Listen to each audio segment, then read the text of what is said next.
Good morning बच्चों। आज हम कक्षा 11वीं रसायन के अंतर्गत हाइड्रोजन के यौगिक के अंतर्गत हम देख रहे हैं जल के बारे में पढ़ते हैं आज, जिसको वाटर कहते हैं।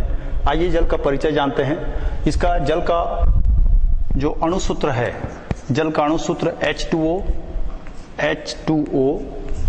और अणुभार है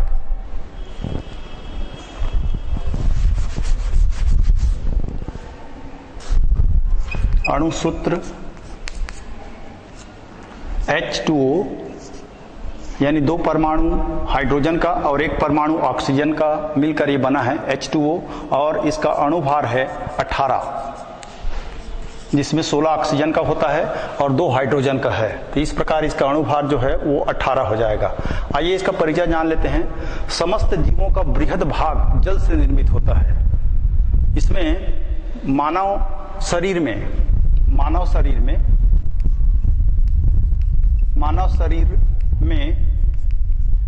जल लगभग 65% होता है, 65%। और कुछ वनस्पतियों में जल लगभग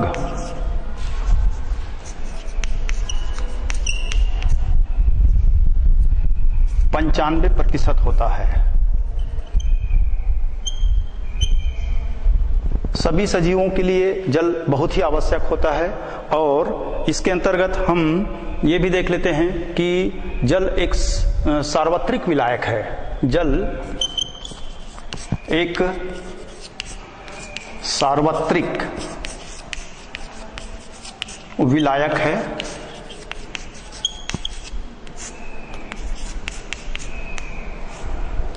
पृथ्वी के सतह पर जल का वितरण एक समान नहीं है। अलग अलग जगह पर जल का वितरण अलग अलग प्रकार से है। ये वितरण असमान रूप से इसमें दिया हुआ है। उसके पश्चात में ये जीवधारियों को जीवित रखने के लिए एक आवश्यक यौगिक है। जीवधारियों को जीवित रखने के लिए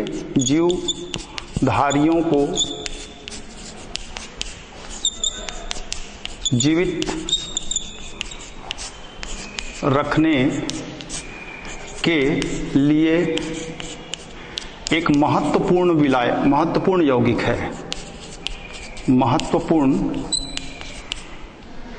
यौगिक है।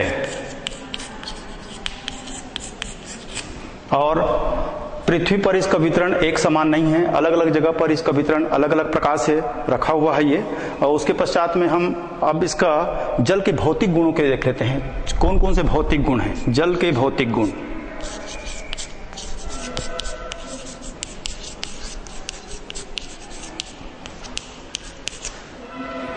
जल रंगहीन, गंधहीन,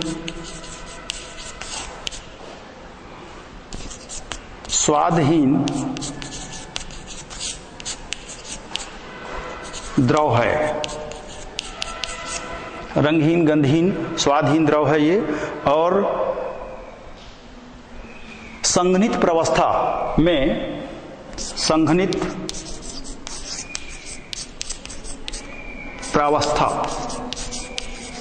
जिसमें ठोस एवं द्रव, इस अवस्था में इसको हम संघनित प्रावस्था कहते हैं, जिसमें ठोस और द्रव आते हैं ये। इसके अंतर्गत इसमें जल के असामान्य गुण पाए जाते हैं, अर्थात इसमें हाइड्रोजन बंध पाया जाता है। इस हाइड्रोजन बंध पाया जाता है। इसके पश्चात इसी वर्ग के जो अन्य हाइड्राइड्स हैं, जैसे इसी वर्ग के यानी 16वें वर्ग के, इसी वर्ग के अन्य हाइड्राइड्स, अन्य यौगिक जैसे H2S एवं H2SE, ये इनकी तुलना में जल की विशिष्ट ऊष्मा, क्वथनांक एवं गलनांक, जल की विशिष्ट ऊष्मा, गलनांक और क्वथनांक, और उच्च वाष्पन अवस्था, उच्च संलयन वाष्पन और हाइड्रोजन बंध पाए जाते हैं। जो इस वर्ग के अन्य जो हाइड्राइड्स हैं जैसे H2H है और H2SE है, उसमें इस प्रकार के गुण नहीं पाए जाते जो कि जल में पाए जाते हैं। उसके पश्चात में इसकी तुलना में और इसमें और विशिष्ट गुण पाए जाते हैं। वो विशिष्ट गुण हैं इसका उच्च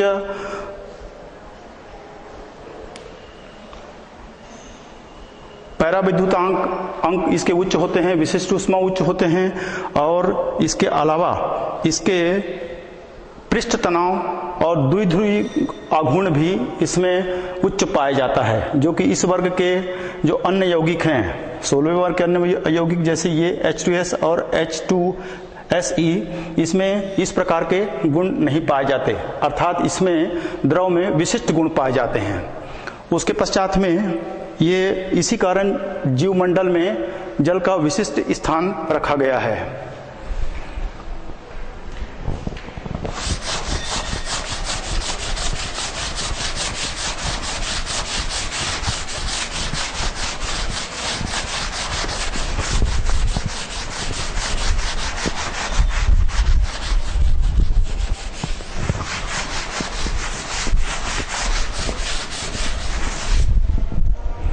इसके बाद में हम जल की उच्च वाष्पन ऊष्मा, जल की उच्च वाष्पन ऊष्मा, उच्च वाष्पन ऊष्मा और उच्च ऊष्माधारिता और उच्च ऊष्मा धारिता,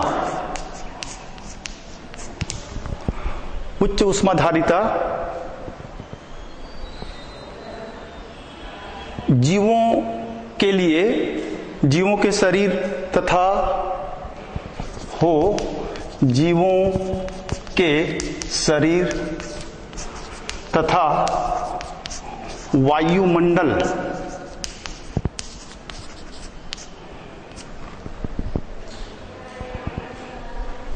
के ताप के लिए उत्तरदायी होता है, उत्तरदायी होता है। ये इस प्रकार से जल के विशिष्ट गुण के अंतर्गत आते हैं ये। उसके पश्चात में इसमें एक हाइड्रोजन बंध पाया जाता है जो कि बहुत ही महत्वपूर्ण होता है, जो इसी वर्ग के अन्य यौगिक में, जैसे 16वें वर्ग के अन्य यौगिक में इस प्रकार के हाइड्रोजन बंध नहीं पाया जाता, तथा इसमें हाइड्रोजन बंध पाया जाता है। ये इसके महत्वपूर्ण भौतिक गुण हो गए। अब आते हैं हम इसके जल की संरचना के संबंध में। जल की संरचना इसको देख लेते हैं।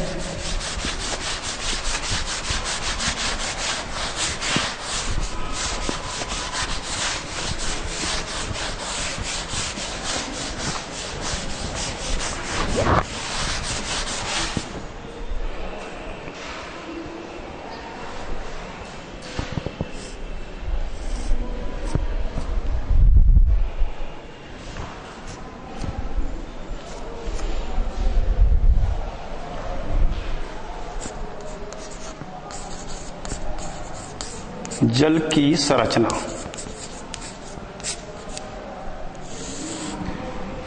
जल एक बंकित अणु है, जल एक बंकित अणु है और इसमें आबंध कोण, जल एक बंकित अणु है और इसमें आबंध कोण 104.5 एंगस्ट्रॉम होता है और OH बंध की दूरी, OH बंध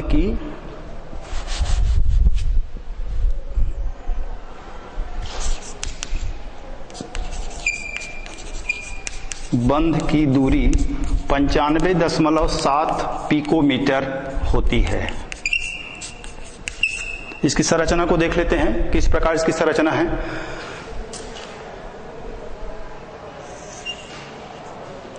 ये ऑक्सीजन परमाणु पर 2 एकाकी इलेक्ट्रॉन युग्म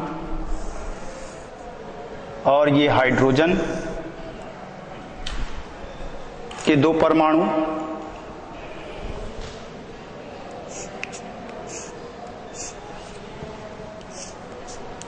ये हाइड्रोजन, ये कोण का मान है 104.5 एंगस्ट्रॉम और ये बंध की लंबाई है OH बंध की लंबाई 95.7 पिकोमीटर ये है, जिसमें स्पष्ट रूप से दिखाया गया है। इसके पश्चात में इसके ध्रुवित अणु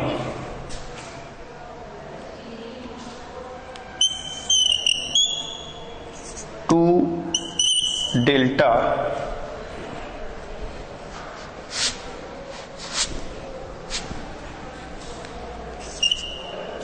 माइनस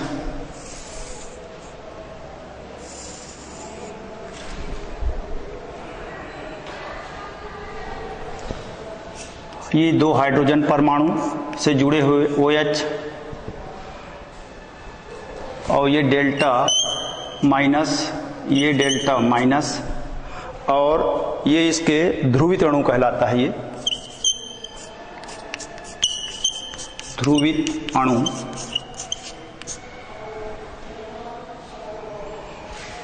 और उसके बाद में संकरण अतिव्यापन जो संरचना है वो इस प्रकार से होगी।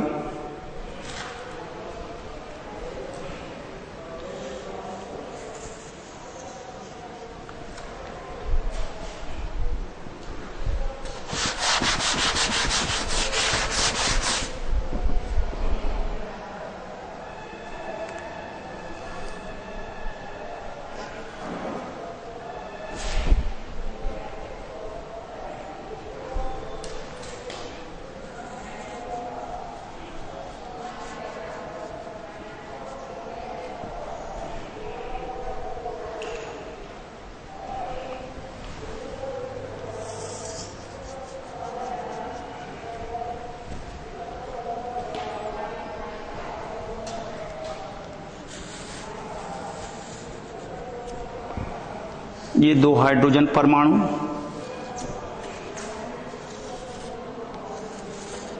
ये इस प्रकार से, और बीच में ये ऑक्सीजन परमाणु है।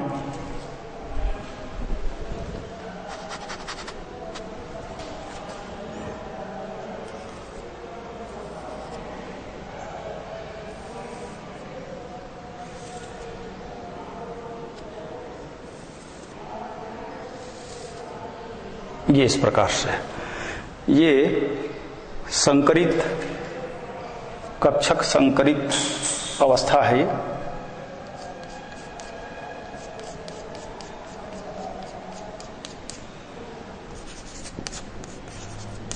कक्षक संकरित अवस्था, ये इस प्रकार इसकी संरचना पाई जाती है। जल एक बंकित अणु है, इसके आबंध का कोण 104.5 एंगस्ट्रॉम और इसके OH बंध की लंबाई 95.7 पिकोमीटर होता है और ये इसके ध्रुवित अणु हैं और ये उसका कक्षक संकरित अवस्था कहलाता है। तो ये इसकी संरचना हो गया। अब उसके पश्चात में हम आते हैं जल के दूसरे रूप के बारे में आते हैं, जिसमें बर्फ के बारे में देखते हैं।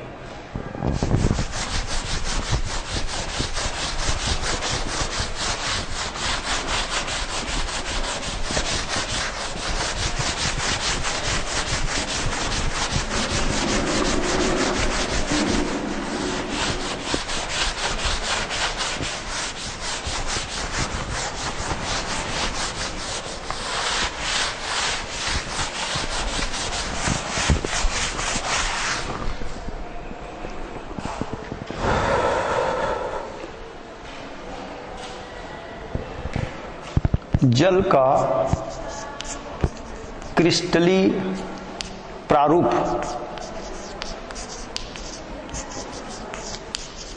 या क्रिस्टली रूप बर्फ है। एक जल का क्रिस्टलीय रूप बर्फ है और ये वायुमंडलीय दाब पर बर्फ का क्रिस्टलीय वायुमंडलीय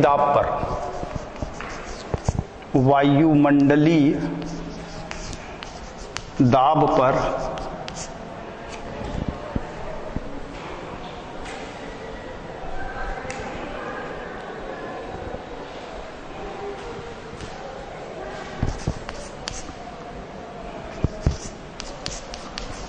बर्फ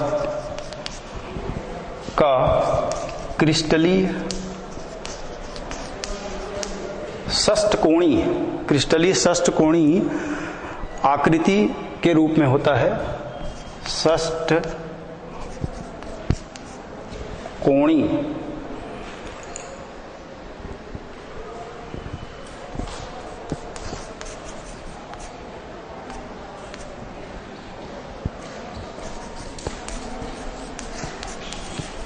के रूप में होती है। उसके पश्चात में इसका जो न्यून ताप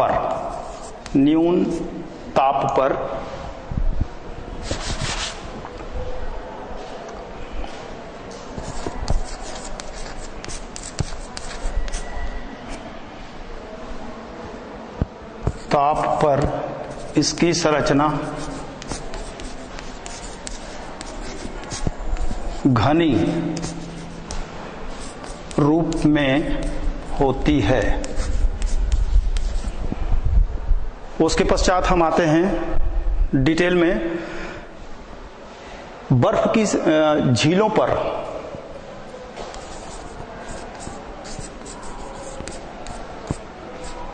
शीतकालीन में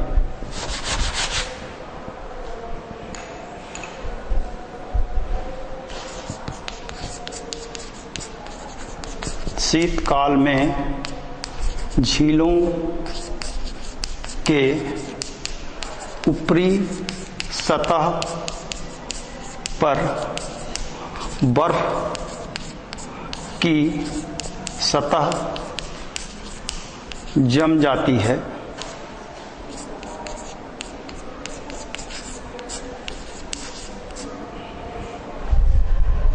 इसका कारण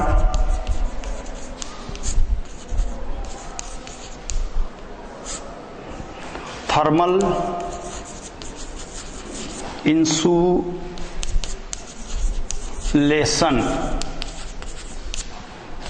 के कारण होता है।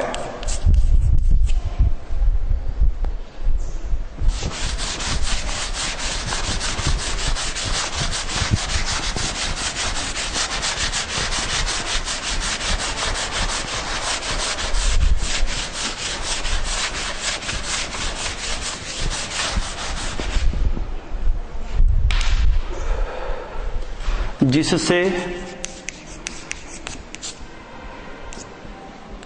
झील के नीचे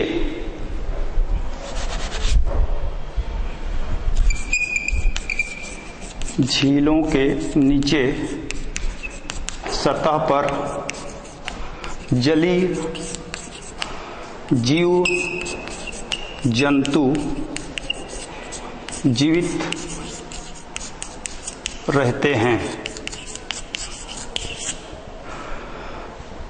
इसके बाद में इसकी संरचना को आगे बढ़ाते हैं तो ये पाएंगे कि एक ऑक्सीजन परमाणु, बर्फ की संरचना जो होती है, एक ऑक्सीजन परमाणु 4 हाइड्रोजन परमाणु से घिरा हुआ पाया जाता है और इसकी संरचना जो होती है पिंजड़ीनुमा होती है, खुली पिंजड़ीनुमा रचना होती है और इसका घनत्व तो जल से कम होता है, इसलिए बर्फ का टुकड़ा पानी पर तैरता नजर आता है ये। और जैसे ही बर्फ पानी में बदलता है तो ये पिंजड़ीनुमा संरचना टूट जाता है और टूटने के वजह से इसका घनत्व तो जो है वो अधिक हो जाता है। इस प्रकार ये बर्फ की संरचना हो गई। इसके बाद आते हैं इसके गुणों के बारे में, रासायनिक गुणों के बारे में। कौन कौन से रासायनिक महत्वपूर्ण रासायनिक गुण हैं उसको देख लेते हैं।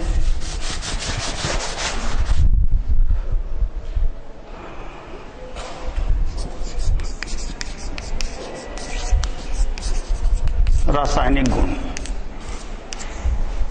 पहला जल एक उभय गुणी है,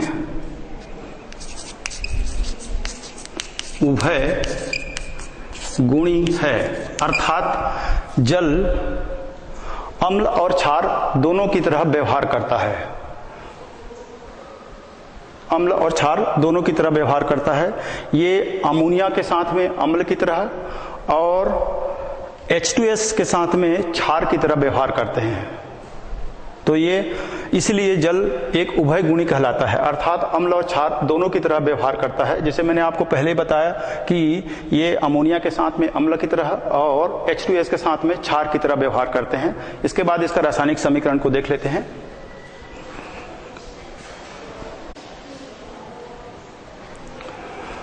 हाँ, तो बच्चों हम पढ़ रहे थे जल के रासायनिक गुण, जिसमें उभय गुणी उभय धर्मी प्रकृति को ये बताता है। यहाँ पर थोड़ा सुधार लेते हैं बच्चों। ये झील की ऊपरी सतह पर बर्फ की सतह जम जाती है, इसका कारण हमने थर्मो इंसुलेशन के कारण बताया है, जिसके कारण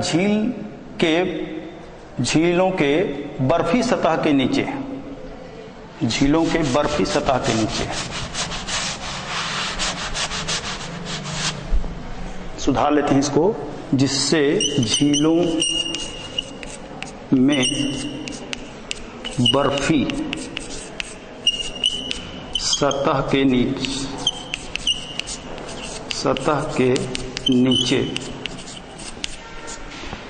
जलीय जीव जंतु जीवित रहते हैं। इसका कारण हमने बताया थर्मल इंसुलेशन के कारण ऐसा होता है, ये जिससे जीव जंतु झीलों में बर्फ सतह के नीचे जीवित रहते हैं। ये आइए इसके रासायनिक गुणों में उभयधर्मी प्रवृत्ति को रासायनिक समीकरण द्वारा समझते हैं।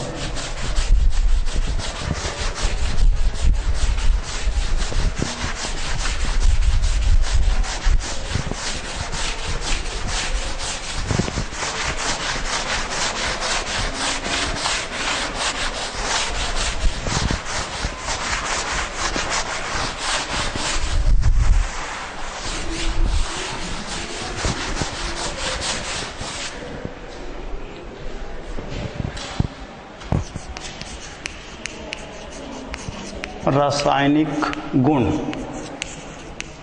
में पहला उभय धर्मी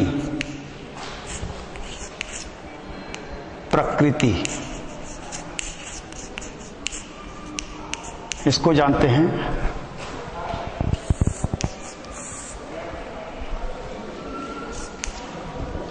जल अम्ल और क्षार,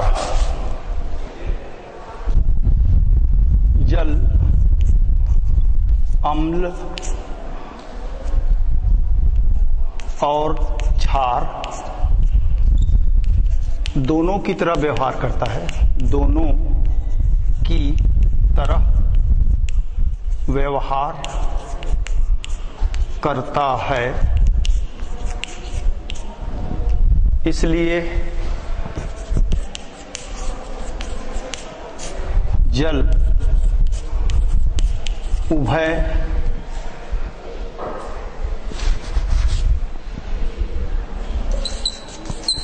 धर्मी प्रकृति का है। अमोनिया या NH3 के साथ अम्ल की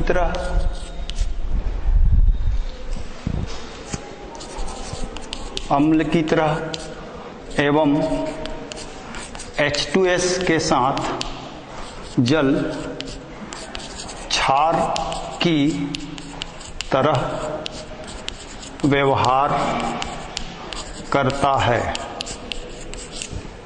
समीकरण के रूप में इसको देख लेते हैं।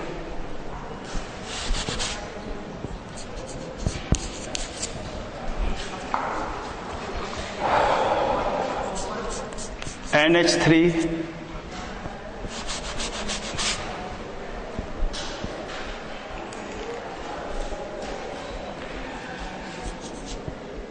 Plus H2O it is equal to, ये बनता है NH4 plus OH minus ion.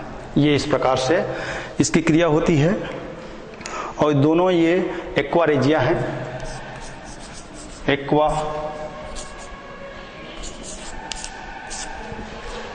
Aqua regia जली जिसको कहते हैं।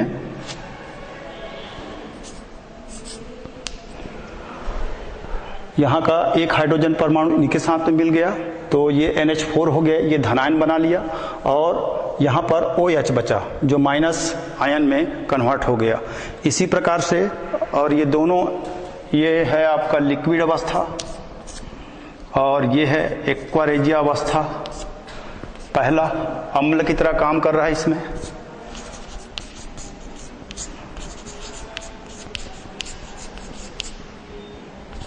व्यवहार जल का।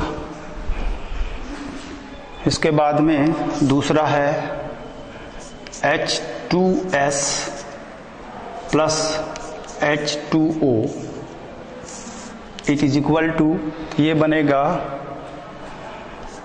H3O plus HS minus.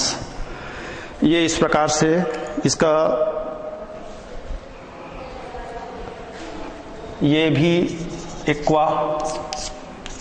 Aqua यानी जली, और ये है लिक्विड, और ये भी एक्वा। ये यहाँ पर ये क्षार की तरह व्यवहार कर रहा है, क्षार की तरह व्यवहार।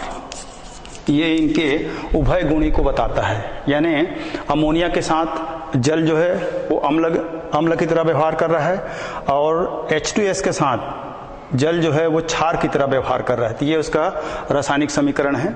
इसके बाद हम आते हैं इसके दूसरे गुण को, स्वतः अपघटन। जल के स्वतः अपघटन से क्या होता है उसको देख लेते हैं।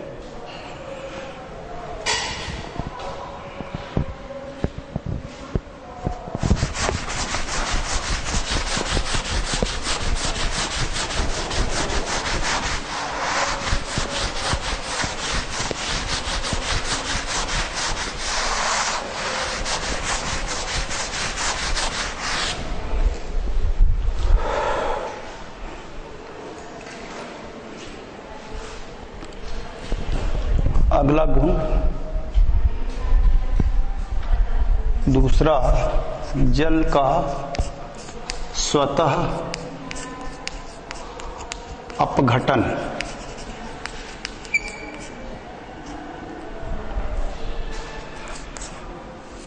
H2O प्लस H2O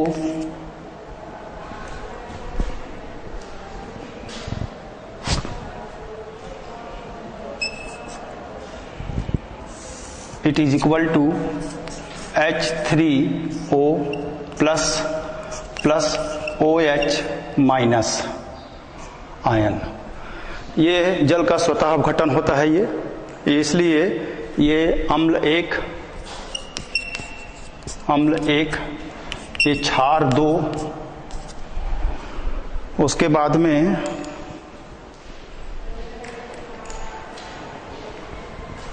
ये अम्ल 2 और ये क्षार 1। ये जल का स्वतः अपघटन है। ये H2O plus H2O it is equal to ये H3O, ये अम्ल के रूप में, और OH माइनस आयन क्षार के रूप में। तो ये जल का स्वतः जल अपघटन हो जाता है। इसके बाद में जल जो है वो उच्च विद्युत घनी यौगिक, उच्च विद्युत घनी तत्व जैसे सोडियम के साथ में क्रिया करके ये हाइड्रोजन मुक्त करते हैं, उसको देख लेते हैं।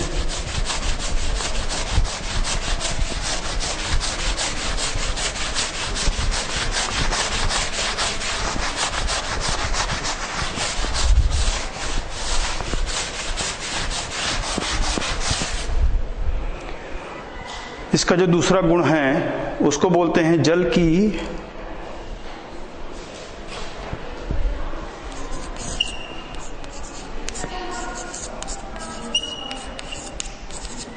उपोपचय क्रिया। उपोपचय क्रिया चयन क्रिया है, चयन क्रिया, जिसको ऑक्सीकरण और अपचयन अभिक्रिया भी कहते हैं। इसके अंतर्गत देख लेते हैं, जल उच्च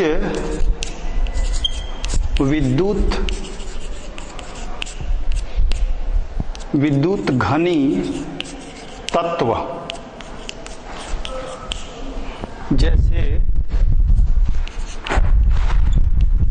सोडियम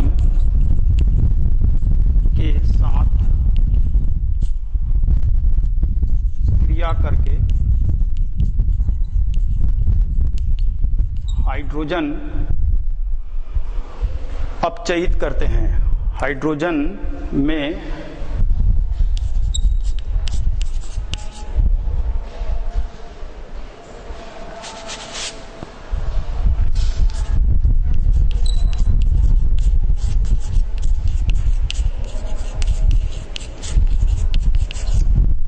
करते हैं। इस समीकरण को इस प्रकार देख लेते हैं, ये 2H2O plus 2Na it is equal to, इसमें ये बनेगा 2NaOH plus H2, 2NaOH plus H2, ये इस प्रकार से बनेगा। और ये जो है वो एक्वा रेजिया है, गैस है, ये सॉलिड है, ये लिक्विड अवस्था में है और ये गैसीय अवस्था में है और ये एक्वा रेजिया अवस्था में है। एक्वा रेजिया माने जली, AQ, ये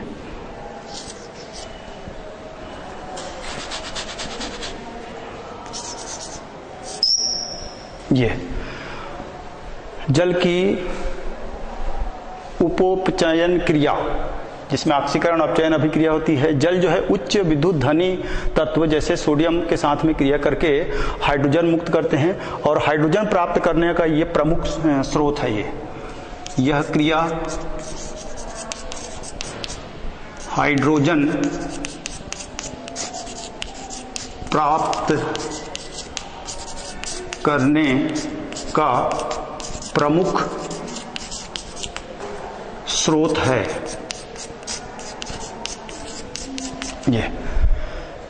ये इसका तीसरा रासायनिक गुण।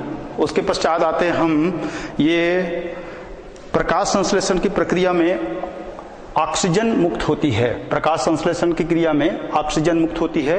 वायुमंडल के कार्बन डाइऑक्साइड और पानी दोनों क्रिया करते हैं और ऑक्सीजन को मुक्त करते हैं। इसमें कार्बनिक पदार्थ बनता है और इसमें जो कार्बनिक पदार्थ बनता है वो पेड़ पौधों के भोजन के काम में आता है, इसलिए इसको प्रकाश संश्लेषण क्रिया भी कहते हैं। और इस समीकरण को इस प्रकार हम देख सकते हैं,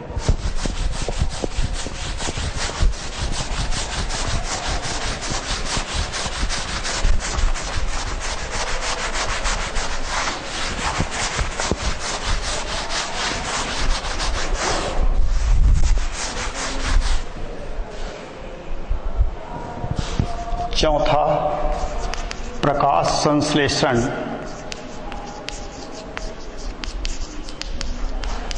क्रिया में O2 ऑक्सीकृत होती है।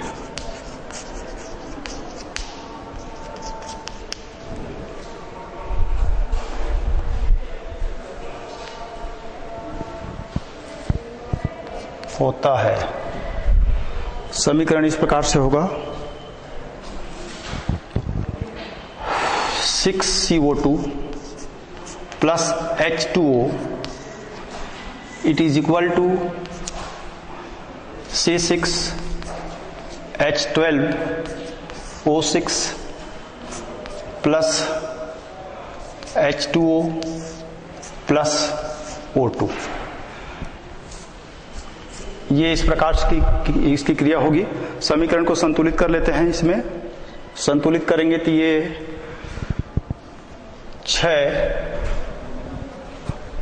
6H2O और 6CO2 और 12H2O। ये इस प्रकार से समीकरण संतुलित हो गया ये,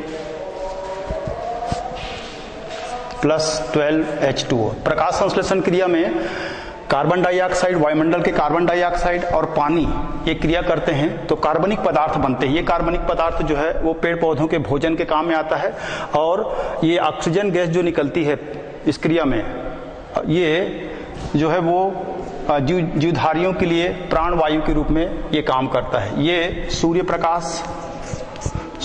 प्रकाश और क्लोरोफिल की उपस्थिति में होती है। क्लोरोफिल के उपस्थिति में ये क्रिया होती है। ये कार्बनिक पदार्थ है।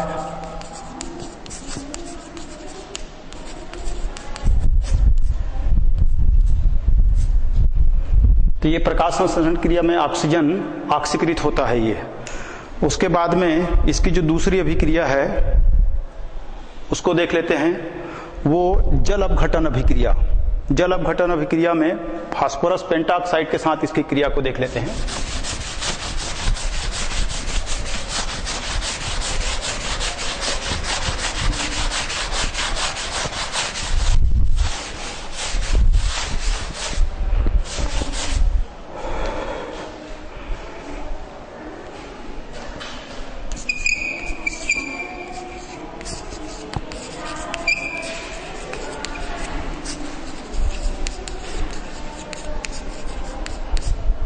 क्रिया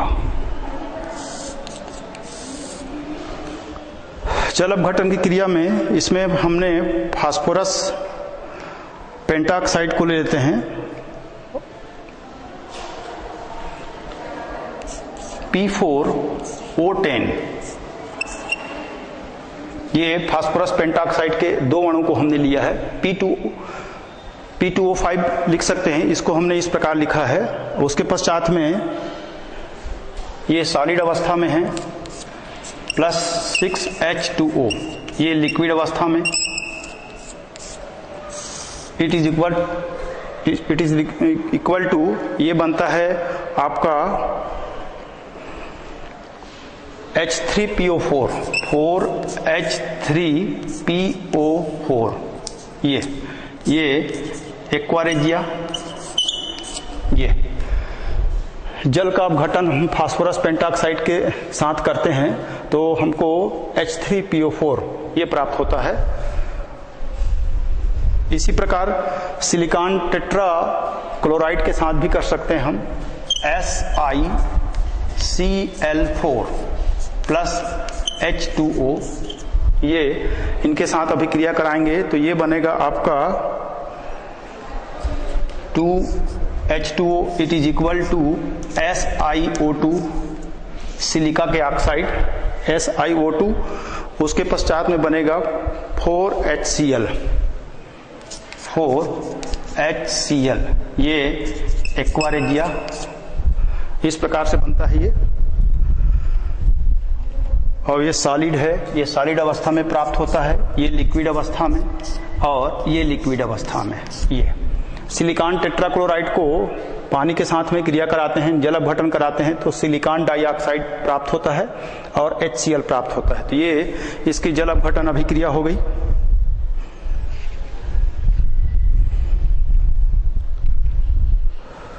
इसका फ्लोरीन के साथ में क्रिया देख लेते हैं। फ्लोरीन के साथ में इसकी क्रिया किस प्रकार से होती है? फ्लोरीन के साथ यानी हैलोजन, हैलोजन के साथ में इसकी क्रिया को देख लेते हैं, क्या बनता है ये।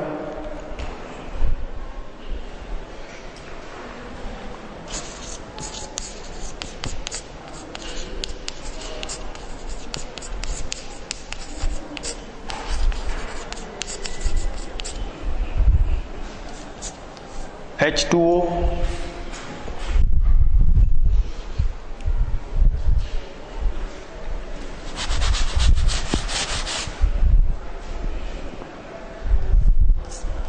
F2 plus H2O, it is equal to, ए बनता है 4HF प्लस O2। ये इस प्रकार ये बनता है। समीकरण को संतुलित कर लेते हैं तो ये बनता है आपका, ये 2F2 2 दूने 4 और हाइड्रोजन 2 दूने ये 4, ये हो जाएगा ऑक्सीजन 2।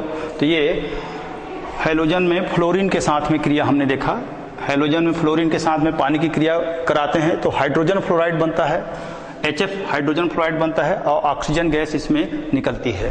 ये हैलोजन के साथ में इसकी क्रिया हो गई। इसके बाद हम बच्चों आगे इसके और दूसरे गुणों को देखेंगे। इसके बाद हम आगे का अध्याय में पानी की कठोरता के संबंध में पढ़ेंगे। धन्यवाद।